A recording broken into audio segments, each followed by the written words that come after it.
With the flick of a match, the glowing light of the flame showed his face for the first time. The man behind it all.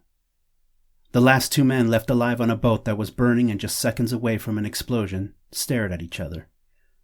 Keaton looked up at this man and finally knew who he was. He was Kaiser Soze. Keaton was ready for this night to be over. He closed his eyes and the echo of the bang bounced off the water at the marina.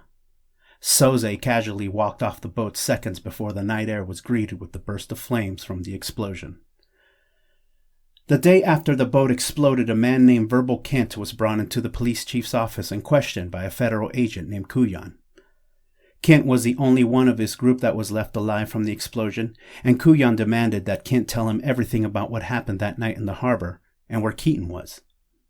Kent was reluctant to say anything, but he decided to tell Kuyan what he knew, so he started from the beginning. The brutal night in the harbor was the end of a story that started 6 weeks earlier. A truck carrying weapons was hijacked, and the police had no leads. They needed to find out who stole the weapons, so they rounded up the usual suspects for a crime like that. McManus was a short guy with bright blue eyes and a thick beard. Hockney was a short man who was good with explosives. Fenster, who was good with weapons, had a thick accent that barely anyone could understand. Say who? McManus. He told us another story altogether. Oh, is that the one about dysentery? Fenster always worked with McManus, but when it came to the job, he was right on. A smart man. What are you saying?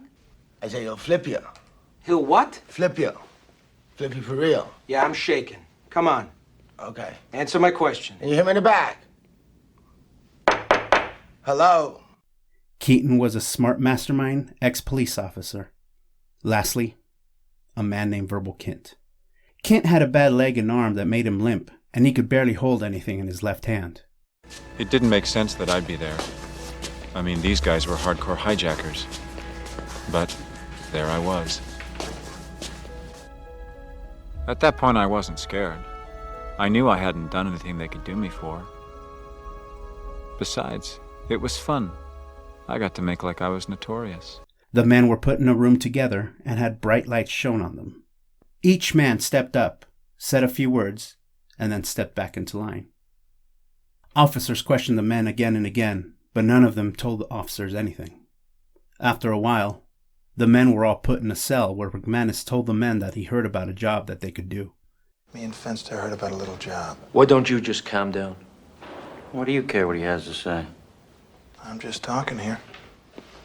And it seems to me like Mr. Hockney wants to hear what I got to say, and I know Fenster's down. What about you, guy?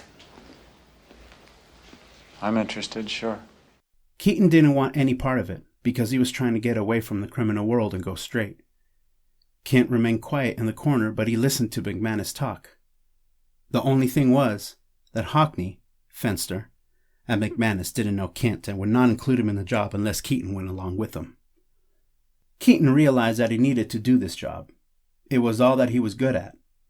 Kent had a way to do the job where no one got hurt, and Keaton was in. To do it right took 5 men. 5 men meant Keaton. Keaton took convincing. McManus already has a fence set to take the stuff. A fence who? Some guy in California, his name is Redfoot. I never heard of him. You have to come. What's the deal whether I do it or not? They don't know me, you do. They won't take me unless you go. Look at me, I need this.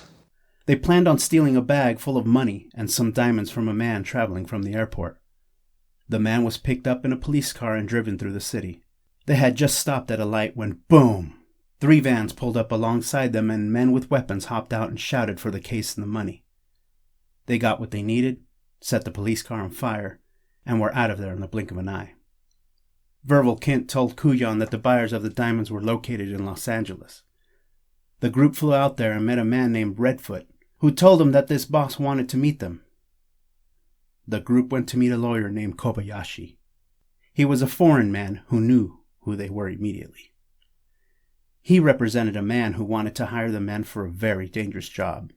A job that would cost some of them their lives, but will pay those who live $91 million. Kobayashi told the men that he worked for Kaiser Soze. Kent had no clue who Kaiser Soze was, but the rest of the men had heard of him, and all of the men were now very nervous. I am Mr. Kobayashi. I've been asked by my employer to bring a proposal to you, gentlemen. What do you want? My employer requires your services, gentlemen. One job, 1 day's work. Very dangerous. He does not expect all of you to live, but those of you who do will have $91 million to divide between you in any way you see fit. Who's your boss? I work for Kaiser Soze. Who's Kaiser Soze? Judging by the sudden change in mood, Mr. Kint, I feel sure the rest of your associates can tell you. I come with an offer directly from Mr. Soze. An order, actually. Kobayashi told the man that each of them had stolen from Soze in their criminal career, and doing this job would repay their debt. Mr. Soze wanted the men to go into a ship and blow it up, along with whatever merchandise was on the ship. The money on board the ship would be theirs. Kuyan stopped the story and asked Verbal who Kaiser Soze was, and Verbal told him what he had heard and what he believed.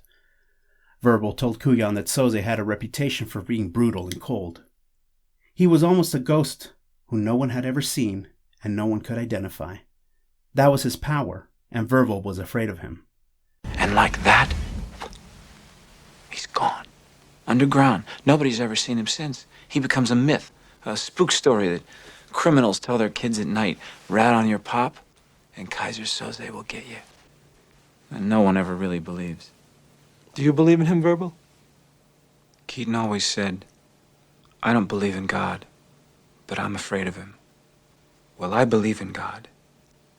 And the only thing that scares me is Kaiser Soze. Kuyan wanted Verbal to tell him more, but Verbal didn't want to tell him anymore, because if he did, Kaiser Soze would come after him. Meanwhile, across town, the only other living person from the boat explosion woke up in the hospital. He was speaking Hungarian, and he was shouting and screaming at everyone around him.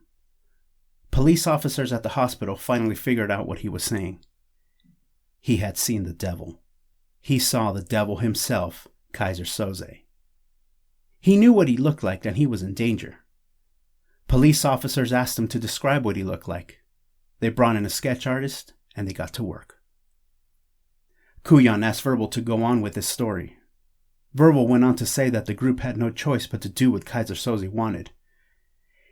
He knew everything about the men, and their families would be in danger if they walked away. They made the plan for that night to hit the boat in the harbor and carry out their instructions. Verbal went on and replayed the night for Kuyan.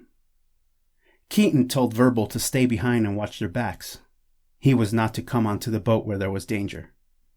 Keaton walked onto the dock and ran into some of the guards. Right before he got too close, Hockney set off a huge explosion. Keaton then used the distraction to pull out his weapons and take out all the guards. McManus watched from afar and took out more guards with his rifle. Keaton boarded the ship. With weapons drawn, McManus joined him. They swept through the boat looking for the merchandise that they were to destroy. Verbal said he watched all this from far away. Hockney took out some guards, but then ran to a van carrying the $91 million. He was about to get into the van and drive away when he was shot in the back by a man in a dark coat and hat. Kuyan then stepped out of the room and gathered some information. He came back and told Verbal what he knew. There was no merchandise on the boat to be destroyed. A man was on the boat who was the only man alive could identify Kaiser Soze. Soze wanted him eliminated, and so he hired Verbal and the group to destroy the boat. This man was found floating in the water of the harbor. He had been taken out by Soze. Verbal didn't believe it. He told Kuyan that from where he sat off the boat, he saw McManus come out of a doorway with a knife in his back. He saw Keaton get shot by a man in a black coat and a hat with the brim pulled low. He said it was Kaiser Soze, the devil himself. He saw Soze shoot Keaton and light a match that blew up the boat. Verbal swore that he saw Soze shoot Keaton again and again, but Kuyan didn't believe it. He screamed at Verbal to tell him the truth.